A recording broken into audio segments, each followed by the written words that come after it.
Hello everyone, welcome to online study YouTube channel. Online study YouTube চ্যানেলে তোমাদের সবাইকে স্বাগত। তোমাদের জন্য দারুণ একটি আপডেট, অর্থাৎ আবারও তোমাদের কিন্তু আধার অফিসে নিয়োগের জন্য নিয়োগ বিজ্ঞপ্তি প্রকাশিত করা হয়েছে। অর্থাৎ আধার অফিসে নিয়োগ, যেখানে সিলেকশন হয়ে যাওয়ার পর প্রতিটি জেলায় যে সমস্ত আধার অফিস আছে সেখানেই কিন্তু জব পোস্টিং পড়ে যাবে। এখানে তোমরা যদি মাধ্যমিক পাস করে থাকো সেক্ষেত্রেও তোমরা আবেদন করতে পারবে, উচ্চ মাধ্যমিক পাস করে থাকলেও তোমরা আবেদন করতে পারবে। এছাড়াও এখানে আবেদনের জন্য কোনো রকম আবেদন মূল্যের প্রয়োজন নেই, কোনো রকম এক্সপিরিয়েন্সের প্রয়োজন নেই, সম্পূর্ণ ফ্রি অফ কস্ট তোমরা কিন্তু এখানে আবেদন করতে পারবে এবং সিলেকশন প্রসেসের মধ্যে কোনো রকম রিটেন টেস্টও হবে না। আবেদন করার শেষ তারিখ হচ্ছে 31শে মে 2025। ছেলে ও মেয়ে উভয় প্রার্থীরাই কিন্তু এখানে আবেদন করতে পারবে। তো এই যে নিয়োগ বিজ্ঞপ্তির যাবতীয় ইনফরমেশন অর্থাৎ খুঁটিনাটি সমস্ত তথ্য তোমাদের কাছে বিস্তারিতভাবে আলোচনা করব। তার জন্য তোমরা পুরো ভিডিওটি প্রথম থেকে শেষ পর্যন্ত দেখো। পুরো কমপ্লিট ইনফরমেশন তোমরা কিন্তু এই ভিডিওর মাধ্যমে পেয়ে যাবে এবং তোমরা কিভাবে ফর্ম ফিল আপ করবে সেই ফর্ম ফিল আপের প্রসেসও আমি তোমাদের এই ভিডিওর মাধ্যমে দেখাবো। তো তোমরা পুরো ভিডিওটি প্রথম থেকে শেষ পর্যন্ত কমপ্লিট দেখো, শুধুমাত্র কমপ্লিট ইনফরমেশন তোমাদের জন্য এই ভিডিওতে। আর এরকমই আপডেট প্রতিনিয়ত পাওয়ার জন্য তোমরা চ্যানেলটিকে সাবস্ক্রাইব করে পাশে থাকা বেল আইকনটি অবশ্যই অল করে রেখে দিও। তো চলো বিস্তারিত তথ্য নিয়ে একদম অফিসিয়াল নোটিফিকেশন নিয়ে আমি মূল ভিডিওতে চলে যাচ্ছি। তো আমি পিডিএফ ওপেন করে নিচ্ছি। তোমরা দেখতে পাচ্ছ আধার কার্ড রিক্রুটমেন্ট 2025 নোটিফিকেশন আউট। অর্থাৎ আধার ডিপার্টমেন্টের তরফ থেকে তোমাদের কিন্তু আবার নতুন নিয়োগ বিজ্ঞপ্তি প্রকাশিত করা হয়েছে, অর্থাৎ ইউআইডিএআই রিক্রুটমেন্ট 2025। এখানে তোমাদের সম্পূর্ণ সেন্ট্রাল গভর্নমেন্টের তরফ থেকে অর্থাৎ ইউনিক আইডেন্টিফিকেশন অথরিটি অফ ইন্ডিয়ার তরফ থেকে কিন্তু তোমাদের নিয়োগ বিজ্ঞপ্তির জন্য নোটিফিকেশন প্রকাশিত করা হয়েছে। এখানে তোমাদের রিজিওনাল অফিসার পোস্টে কিন্তু নিয়োগ করা হবে। এখানে তোমাদের কি কি পোস্টে নিয়োগ করা হচ্ছে দেখে নাও। রিজিওনাল অফিসার সহ section officer, deputy director, senior account officer, assistant account officer, তারপর director accountant, stenographer, assistant and other যে সমস্ত পোস্টগুলো আছে সেই সমস্ত পোস্টের জন্য কিন্তু নিয়োগ বিজ্ঞপ্তির জন্য নোটিফিকেশন প্রকাশিত করা হয়েছে। তো কিভাবে তোমরা আবেদন করবে সমস্ত কিছুই আমি তোমাদের এই ভিডিওর মাধ্যমে দেখাবো। তার জন্য তোমরা পুরো ভিডিওটি প্রথম থেকে শেষ পর্যন্ত কন্টিনিউ দেখতে থাকো। এখানে তোমাদের অ্যাপ্লাই মোডের মধ্যে সম্পূর্ণ অনলাইন পদ্ধতিতেও তোমরা কিছু কিছু পোস্ট আবেদন করতে পারবে এবং কিছু কিছু পোস্টে তোমরা অফলাইন পদ্ধতিতে আবেদন করতে হবে। আবেদন করার জন্য এই অফিসিয়াল ওয়েবসাইটে তোমাদের ভিজিট করতে হবে, যেখানে তোমাদের যাবতীয় ইনফরমেশন নিয়ে তোমাদের আবেদনটি করতে হবে। এখানে অল ওভার ইন্ডিয়ার প্রত্যেক মেল প্রত্যেক ফিমেল ক্যাটাগরি প্রার্থীরাই আবেদন করতে পারবে। এবার আসে তোমাদের স্যালারির ব্যাপারটা। এখানে তোমাদের ইউআইডিএআই এর যে রুলস আছে সেই রুলস মেনটেন করে তোমাদের কিন্তু পার মান্থ বেতন দেওয়া হবে এবং জব লোকেশন কোথায় কোথায় থাকছে অ্যাক্রস ইন্ডিয়া, অর্থাৎ তুমি যে জেলা থেকে আবেদন করবে সেই জেলার যে আধার অফিস আছে সেখানেই তোমাদের জব পোস্টিং পড়ে যাবে এবং আবেদন করার জন্য কিন্তু কোনো রকম আবেদন মূল্যের প্রয়োজন নেই, সম্পূর্ণ ফ্রি অফ কস্ট তোমরা কিন্তু এখানে আবেদন করতে পারবে। এবার আসি এডুকেশনাল কোয়ালিফিকেশন ব্যাপারটায়। এখানে তোমরা যদি ক্লাস 10 পাস করে থাকো বা ক্লাস 12 বা আইটিআই বা ডিপ্লোমা বা গ্র্যাজুয়েশন বা তোমরা যদি হায়ার এডুকেশনের মধ্যে পোস্ট গ্রাজুয়েট করে থাকো সেক্ষেত্রে তোমরা প্রত্যেকেই আবেদন করতে পারবে। এবং এখানে সিলেকশন প্রসেসের মধ্যে তোমাদের সবাইকে প্রথমে রিটেন এক্সাম হবে, তারপর যারা যারা সিলেক্টেড ক্যান্ডিডেট থাকবে তাদের ক্ষেত্রে ইন্টারভিউর মাধ্যমে সিলেকশন প্রসেস কমপ্লিট করা হবে এবং তোমাদের ইম্পর্টেন্ট ডেট কিন্তু অলরেডি নোটিফিকেশন ওয়াইজ মেনশন করে দেওয়া আছে। তো এবার চলো আমি ডাইরেক্ট অফিসিয়াল ওয়েবসাইটে ভিজিট করে যাচ্ছি।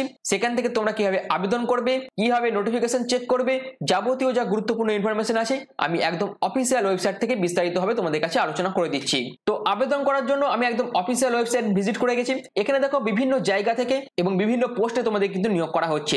এখানে যারা যারা আসাম থেকে ভিডিওটি দেখছো তারা আধার সুপারভাইজার অপারেটর পোস্টে কিন্তু নিয়োগ করা হচ্ছে। তোমাদের আবেদন প্রসেস শুরু হয়েছে 1/5/2025 থেকে, যার লাস্ট ডেট হচ্ছে 31/5/2025। এরপর ওয়েস্ট বেঙ্গল থেকে যারা যারা আবেদন করবে তাদের ক্ষেত্রে আবেদন করার লাস্ট ডেট হচ্ছে 31/5/2025। এরপর দেখো আধার সুপারভাইজার অপারেটর ব্লকে ব্লকে তোমাদের কিন্তু পোস্টিং হয়ে যাবে, যেখানে দেখো আসামে কোথায় কোথায় তোমাদের পোস্টিং হয়ে যাবে, অর্থাৎ কোন কোন ব্লকের এবং কোন কোন ডিস্ট্রিক্টের তোমাদের পোস্টিং হয়ে যাবে সেগুলো কিন্তু বিস্তারিতভাবে দিয়ে দেওয়া আছে এবং আবেদন করার জন্য যে লাস্ট ডেট সেটাও কিন্তু দিয়ে দেওয়া আছে এবং তোমরা ডিস্ট্রিক্ট এবং ব্লক ওয়াইজ তোমরা কিন্তু আবেদনও করতে পারবে, সেটাও কিন্তু এই অফিসিয়াল ওয়েবসাইট থেকে তোমরা দেখতে পাচ্ছ। এবার যারা যারা ত্রিপুরা থেকে ভিডিওগুলো দেখছো তারা ত্রিপুরা থেকেও আবেদন করতে পারবে। আবেদন করার জন্য লাস্ট ডেট হচ্ছে 31/5/2025। এবার আমি যদি ওয়েস্ট বেঙ্গল থেকে আবেদন করতে চাই সেক্ষেত্রে তোমরা অ্যাপ্লাই নাও অপশনে ক্লিক করবে। অ্যাপ্লাই নাও অপশনে ক্লিক করার পর তোমাদের কাছে এরকম একটি ইন্টারফেস ওপেন হয়ে যাবে, যেখানে তোমরা কি দেখতে পাবে না এলিজিবিলিটি ক্রাইটেরিয়া। এলিজিবিলিটি ক্রাইটেরিয়ার মধ্যে কি বলা হয়েছে দেখো, মিনিমাম 18 বছর, অর্থাৎ আবেদন করার জন্য তোমাদের মিনিমাম বয়স হতে হবে 18 বছর, ম্যাক্সিমাম এজ কিন্তু বলে দেওয়া নেই। তোমাদের মধ্যে যাদের 18 বছর কমপ্লিট হয়ে গেছে এবং যারা যারা ক্লাস 12 পাস করেছো তারা প্রত্যেকেই আবেদন করতে পারবে, কিন্তু যারা যারা মাধ্যমিক দিয়েছো এবং 2 বছরের আইটিআই যোগ্যতা আছে যাদের তারাও আবেদন করতে পারবে এবং মাধ্যমিকের পাশাপাশি যাদের 3 বছরের পলিটেকনিক পলিটেকনিক ডিপ্লোমা করা আছে তারাও আবেদন করতে পারবে। এবং এর পাশাপাশি তোমাদের অবশ্যই বেসিক কিছু কম্পিউটারের স্কিল তোমাদের জানতে হবে আবেদন করার ক্ষেত্রে, কারণ তোমরা জানো যে আধার অফিসে যে সমস্ত কাজগুলো হয় সেখানে কম্পিউটারের নলেজ থাকা খুবই প্রয়োজন, কারণ কম্পিউটারের মাধ্যমে বিভিন্ন যে আধার ফর্ম সেগুলো ফিল আপ করা হয়, তারপর আধার কার্ডের মধ্যে যদি কিছু ভুল থেকে থাকে সেগুলো সংশোধন করা হয়, সেগুলো কম্পিউটারের মাধ্যমে। আর এইসবের জন্যই তোমাদের কিন্তু আবেদন করার ক্ষেত্রে অবশ্যই কম্পিউটারের উপর নলেজ থাকতেই হবে। এবার তোমরা কিভাবে আবেদন করবে? আবেদন করার জন্য এই অ্যাপ্লাই নাও অপশনে ক্লিক করবে। অ্যাপ্লাই নাও অপশনে ক্লিক করার পর তোমাদের এরকম একটি ইন্টারফেস ওপেন হয়ে যাবে, যেখানে তোমরা কি দেখতে পাচ্ছ আধার সুপারভাইজার অপারেটর ডিস্ট্রিক্ট অর্থাৎ পোস্ট নেমটা তোমরা দেখতে পাচ্ছ। এখানে তোমরা কি করবে না, নিজেদের নেমটা ব্লক লেটার এখানে লিখে দেবে। এরপর তোমাদের যে ভ্যালিড মোবাইল নাম্বার আছে সেটা লিখবে, তারপর ভ্যালিড ইমেল আইডি যেটা আছে সেটা লিখবে, তোমাদের প্যান কার্ড যেটা আছে অর্থাৎ তোমাদের যে প্যান নাম্বারটা আছে সেটা তোমরা এখানে দেবে, তোমাদের যে ডেট অফ বার্থ সেটা তোমরা মেনশন করবে, তুমি কোন স্টেটে অ্যাপ্লাই করতে চাইছো অর্থাৎ তুমি ওয়েস্ট বেঙ্গল থেকে আবেদন করতে চাইছো সেক্ষেত্রে ওয়েস্ট বেঙ্গল দিলে, তুমি কোন ডিস্ট্রিক্টে আবেদন করবে সেক্ষেত্রে তোমরা সেটা দেবে। এরপর তোমার হাইয়েস্ট এডুকেশনাল কোয়ালিফিকেশন কি সেটা তোমরা দিয়ে দেবে, তোমার যদি গ্র্যাজুয়েশন হয়ে থাকে গ্র্যাজুয়েশন দেবে, বা তোমার যদি পোস্ট গ্র্যাজুয়েশন কমপ্লিট থাকে সেক্ষেত্রে তোমরা পিজি ডিগ্রিও দিতে পারো। তারপর তোমার যদি এক্সপিরিয়েন্স থেকে থাকে সেক্ষেত্রে সেটা মেনশন করবে, তোমার রেসিডেন্ট অফ স্টেট যেটা আছে সেটা তোমরা এখান থেকে সিলেক্ট করবে এবং রেসিডেন্ট অফ ডিস্ট্রিক্ট যেটা আছে সেটা তোমরা এখান থেকে সিলেক্ট করে নেবে। এরপর তোমার যে রিজুমে আছে অর্থাৎ তোমাদের একটি বায়োডাটা ফর্ম কিন্তু বানিয়ে নিতে হবে, যেখানে বায়োডাটা ফর্মের মধ্যে তোমরা কি কি দেবে, তোমরা তোমাদের ছবি দেবে, যাবতীয় যা বেসিক ইনফরমেশন আছে নাম থেকে শুরু করে বাবার নাম থেকে শুরু করে যাবতীয় যা যা ডিটেলস আছে তোমাদের পার্সোনাল ডিটেলস সেইগুলো তোমরা একদিকে লিখে আর একদিকে তোমাদের এডুকেশনাল ডিটেলস, বর্তমানে তুমি কি করছো, যদি এক্সপিরিয়েন্স থাকে এক্সপিরিয়েন্সের ডিটেলস, তোমার যদি কিছু স্কিল থেকে থাকে বা তুমি যদি কিছু প্রজেক্ট করে থাকো সেগুলো দেবে, কিছু ট্রেনিং করে থাকলে সেই ট্রেনিং এর ডিটেলস দেবে, তোমার যদি কিছু হবি থেকে থাকে বা তুমি যদি তুমি কিছুতে পার্টিসিপেট করেছো স্টেট লেভেল বা ন্যাশনাল লেভেলে সেই তথ্যগুলো তোমরা বিস্তারিতভাবে দিয়ে দেবে। এরকম ভাবে তোমাদের খুব সুন্দরভাবে একটি বায়োডাটা ফর্ম কিন্তু বানিয়ে নিতে হবে। তুমি যত ভালো অর্থাৎ যত সুন্দরভাবে বায়োডাটা ফর্মটি অর্থাৎ রিজুমেটি বানাবে সেক্ষেত্রে তোমার সিলেকশন হওয়ার চান্স কিন্তু তত বেশি থাকবে। আশা করি ব্যাপারটা ক্লিয়ার করতে পেরেছি। এবং সেই বায়োডাটা ফর্মটি বানিয়ে নিয়ে অর্থাৎ সেই রিজুমেটি বানিয়ে নিয়ে তোমাদের এখানে আপলোড করতে হবে। এরপর তোমাদের মেন আরেকটি ডকুমেন্টস লাগছে, সেটা হচ্ছে আধার সুপারভাইজার সার্টিফিকেট। তোমরা এই আধার সুপারভাইজার সার্টিফিকেট কোথা থেকে পাবে? এই আধার সুপারভাইজার সার্টিফিকেট বানানোর জন্য অবশ্যই তোমাদের আধারের যে অফিসিয়াল ওয়েবসাইট আছে সেখানে ভিজিট করতে হবে। তো আধার সুপারভাইজার সার্টিফিকেট বানানোর জন্য আমি ডাইরেক্ট এদের অফিসিয়াল ওয়েবসাইটে ভিজিট করে গেছি। এখান থেকে তোমরা ইকোসিস্টেম অপশনে আসবে। ইকোসিস্টেম অপশনে আসার পর তোমরা দেখতে পাচ্ছ SOP for training testing certificate authentication operator, তোমরা এই অপশনে ক্লিক করবে এবং তারপর তোমাদের এরকম একটি অথেন্টিকেশন ফর্ম অর্থাৎ যেখান থেকে এই সার্টিফিকেটটি বানানোর জন্য তোমাদের কি কি এলিজিবিলিটি ক্রাইটেরিয়া মেনটেন করতে হবে সেটা দিয়ে দেওয়া আছে। অর্থাৎ তোমাদের অবশ্যই ক্লাস 12 পাস হয়ে থাকতে হবে, বা তোমরা যদি মাধ্যমিকের পর আইটিআই করে থাকো, বা তোমরা যদি মাধ্যমিকের পর 3 বছরের পলিটেকনিক ডিপ্লোমা করে থাকো সেক্ষেত্রে তোমরা প্রত্যেকেই আবেদন করতে পারবে এই অথেন্টিকেশন সার্টিফিকেটের জন্য। এবং অথরাইজেশন সার্টিফিকেট পাওয়ার জন্য অবশ্যই তোমাদের এই যে ফর্মটা আছে এটা ফিল আপ করতে হবে, যেখানে তোমার নাম দেবে, আধার কার্ড নাম্বার দিয়ে যাবতীয় ডিটেলস দিয়ে তোমাদের আবেদন ফর্মটি ফিল আপ করতে হবে এবং সিগনেচার এবং স্ট্যাম্প মারিয়ে ভেরিফাই করে নিতে হবে। এবং এই অথরাইজেশনের জন্য তোমাদের অবশ্যই পরবর্তীকালে একটি এক্সাম নেওয়া হবে, যেখানে তোমাদের আধারে কি কি কাজ করতে হয় অর্থাৎ আধার অফিসে কি কি কাজ করতে হয় যাবতীয় সেই সম্পর্কে তোমাদের একটি এক্সাম নেওয়া হবে এবং এক্সামে পাস করার পরই তোমাদের কিন্তু সেই সার্টিফিকেটটি প্রোভাইড করা হবে। আর সেই ব্যাপারে এখানে বিস্তারিতভাবে বলে দেওয়া আছে, একবার তোমরা এই জায়গাগুলো দেখে নিও।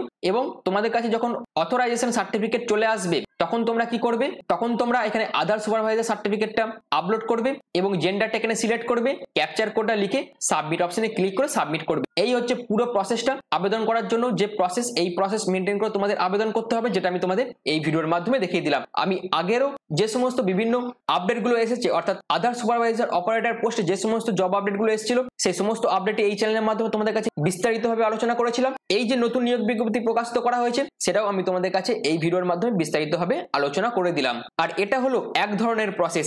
এছাড়াও তোমাদের আরো বেশ কিছু প্রসেস আছে, যেখানে দেখো আধারের তরফ থেকে আরো বিভিন্ন পোস্টের জন্য কিন্তু নিয়োগ বিজ্ঞপ্তি প্রকাশিত করা হয়েছে, যেখানে তোমাদের 19শে মে হচ্ছে ক্লোজিং ডেট কিছু কিছু পোস্টের জন্য। আবার দেখো 30শে জুন ভুবনেশ্বরে তোমাদের পোস্টিং হয়ে যাবে, জব লোকেশন আছে গুয়াহাটি, তোমরা দেখতে পাচ্ছ 30শে জুন পর্যন্ত তোমরা আবেদন করতে পারবে। তো এরকম ভাবে তোমরা কিন্তু পরপর সার্চও করতে পারবে এবং দেখে নিতেও পারবে।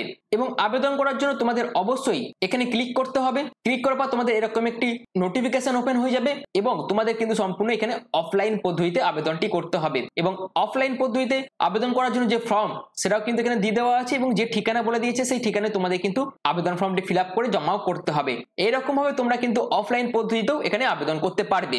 এখানে যারা যারা ফ্রেশার্স ক্যান্ডিডেট আছো তারা আবেদন করতে পারবে এবং কিছু কিছু পোস্টের জন্য অবশ্যই এক্সপিরিয়েন্স কিন্তু ম্যান্ডেটরি আছে, অর্থাৎ আবেদন করার আগে যে নোটিফিকেশনটা দেখালাম, অর্থাৎ আমি যেরকম ভাবে নোটিফিকেশনটা ওপেন করলাম তোমরা সেরকম ভাবে নোটিফিকেশনটা ওপেন করে নেবে এবং যাবতীয় যা ইনফরমেশন আছে সেগুলো চেক করে নেবে। যদি তোমাদের সাথে এদের কোয়ালিফিকেশন ম্যাচ করে যায় সেক্ষেত্রে অবশ্যই তোমরা আবেদন করতে পারবে। এই হচ্ছে পুরো প্রসেসটা। অর্থাৎ এর আগে যে সমস্ত নিয়োগ বিজ্ঞপ্তির আপডেটগুলো এসেছিল ইউআইডিআই এর তরফ থেকে, তার তথ্যগুলো আমি এই চ্যানেলের মাধ্যমে তোমাদের কাছে বিস্তারিতভাবে আলোচনা করেছিলাম এবং আবার যে নতুন আপডেটগুলো এসেছে সেগুলোও আমি তোমাদের কাছে এই ভিডিওর মাধ্যমে বিস্তারিতভাবে আলোচনা করে দিলাম। তো এইরকমই বিভিন্ন ধরনের আপডেট প্রতিনিয়ত পাওয়ার জন্য তোমরা চ্যানেলটিকে সাবস্ক্রাইব করে পাশে থাকা বেল আইকনটি অল করে রেখে দিও। তো ভিডিওটি এখনের মতো এইটুকুই। পুরো ভিডিওটি প্রথম থেকে শেষ পর্যন্ত দেখার জন্য তোমাদের অসংখ্য ধন্যবাদ।